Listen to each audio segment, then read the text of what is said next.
স্বর্ণ পাচারকে কেন্দ্র করে সুলেমান হোসেন হত্যাকাণ্ডের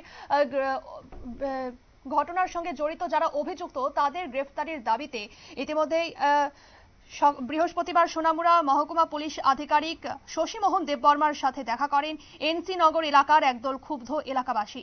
উল্লেখ্য, প্রায় এক মাস আগে স্বর্ণ পাচারকে কেন্দ্র করে 22 বছর বয়সী যুবক সুলেমান হোসেন খুন হন। ঘটনায় মূল অভিযুক্ত রুকসানা বেগমকে ইতিমধ্যেই পুলিশ গ্রেফতার করলেও ঘটনার সঙ্গে জড়িত আরো 7 জনের বিরুদ্ধে মামলা দায়ের হলেও এখনো পর্যন্ত কাউকেই গ্রেফতার করা যায়নি। কি রয়েছে বিস্তারিত শোনাবো। আছেন সোর্সগুলো দিয়েও চেষ্টা করা হচ্ছেন।